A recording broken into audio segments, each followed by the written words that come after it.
Imagínate a un hombre llamado Tomás. Tomás es el orgullo de su familia. Pasó 20 años de su vida perfeccionando una sola habilidad. Es un experto en análisis de datos logísticos. Sabe todo lo que hay que saber sobre rutas, tiempos y optimización. Su mundo es una línea recta, perfecta y predecible.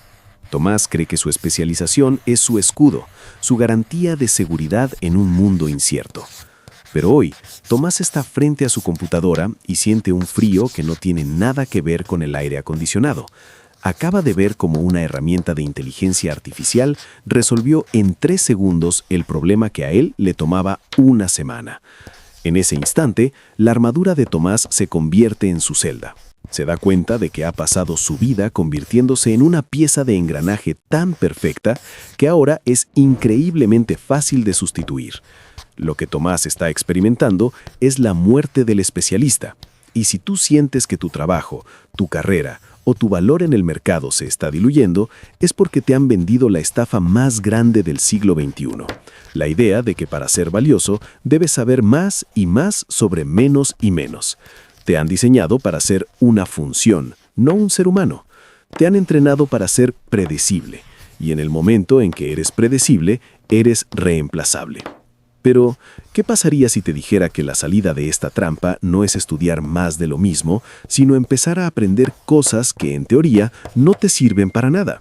Bienvenidos a la psicología de la mente polímata, el único refugio que nos queda en la era de las máquinas. Vamos a desglosar por qué tu obsesión con una sola disciplina te está matando mentalmente y cómo el método Da Vinci puede reconfigurar tu cerebro para que vuelvas a ser alguien que ninguna IA pueda copiar jamás.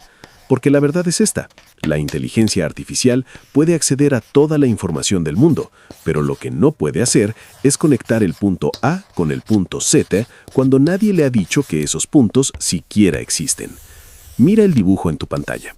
Una línea recta. Eso es la especialización. Es eficiente, sí, pero es frágil. Ahora, mira una red.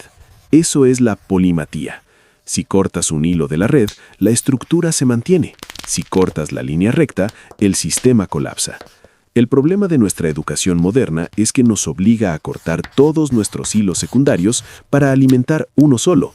Nos dicen que la curiosidad dispersa es un defecto, cuando en realidad es el mecanismo de defensa más avanzado de la evolución humana. Leonardo da Vinci no pintó la Mona Lisa simplemente porque sabía usar un pincel. La pintó porque estudió la anatomía de los músculos faciales diseccionando cadáveres, porque estudió la óptica y cómo la luz rebota en las superficies curvas, porque entendía la geología de los paisajes que puso detrás de ella. La genialidad de Da Vinci no estaba en su profundidad, sino en su fricción creativa. Cuando mezclas dos mundos que no deberían tocarse, como la ingeniería y la pintura, o la música y las matemáticas, saltan chispas.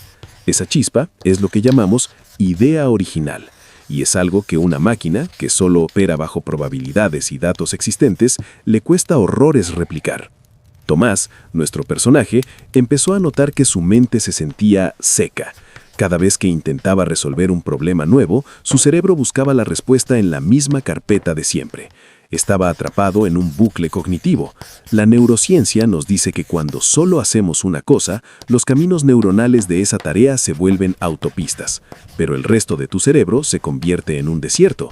Tu plasticidad cerebral disminuye, te vuelves rígido, y la rigidez es el preludio de la obsolescencia. Para romper este ciclo, necesitas entender el concepto de aprendizaje transversal. No se trata de ser un aprendiz de todo y oficial de nada, se trata de ser un maestro en conectar lo que parece desconectado. Piensa en Steve Jobs. Si no hubiera tomado esa clase de caligrafía inútil años antes de crear Apple, las computadoras hoy tendrían tipografías horribles. Jobs no era un ingeniero informático de élite, era un polímata que sabía conectar la estética del diseño con la frialdad del silicio. Suscríbete ahora si sientes que tu potencial está siendo asfixiado por la rutina, porque en este canal no buscamos que seas más productivo, sino que vuelvas a ser irreemplazable. Al suscribirte, te comprometes a dejar de ser una pieza de software biológico y empezar a reclamar tu derecho a la curiosidad ilimitada.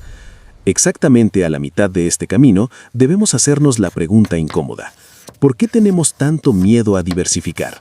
La respuesta es el miedo al juicio social. Vivimos en una cultura que castiga al que cambia de opinión o de carrera. Zapatero a tus zapatos, nos dicen. Es una frase diseñada por personas que quieren que te quedes en tu sitio para que no molestes. Pero si miras a los grandes innovadores de hoy, desde Elon Musk hasta los investigadores de premios Nobel, verás que la constante no es la especialización extrema, sino la capacidad de importar conceptos de un campo a otro. El entrenamiento mental de un polímata empieza con la cámara de aislamiento creativo. Tomás decidió dedicar 1 hora al día a estudiar algo que no tuviera nada que ver con la logística. Empezó con la teoría del color. Al principio se sentía culpable, sentía que estaba perdiendo el tiempo. Pero semanas después, cuando analizaba un mapa de flujo de datos, su cerebro hizo un clic. Aplicó los principios de armonía cromática para visualizar los cuellos de botella de una forma que nadie en su empresa había visto nunca. No solo resolvió el problema, creó una nueva metodología. En ese momento, Tomás dejó de competir con la IA. La IA era su herramienta, pero la visión era suya. Esto sucede porque tu cerebro tiene 2 redes principales, la red de modo predeterminado, cuando divagas, y la red de control ejecutivo, cuando te enfocas. El especialista vive en la red de control, apretando el mismo botón una y otra vez. El polímata entrena a su cerebro para que ambas redes hablen entre sí. Aprender una habilidad distante, digamos, aprender a tocar el violín si eres programador, obliga a tu cerebro a crear puentes físicos entre hemisferios. Estás literalmente ensanchando la carretera de tu inteligencia. ¿Cómo puedes aplicar el método Da Vinci hoy mismo? Primero, identifica tu campo ancla. Eso es lo que ya sabes hacer. Luego, elige un campo distante. No elijas algo parecido. Si eres contador, no estudies finanzas. Estudia biología. Si eres diseñador, estudia astrofísica. El objetivo es crear fricción. La fricción genera calor, y el calor funde los viejos patrones mentales para crear otros nuevos. Segundo, practica la extracción de patrones. No intentes ser un experto en el campo distante. Intenta entender cómo ese campo resuelve problemas, cómo organiza un biólogo la información, cómo estructura un músico el tiempo.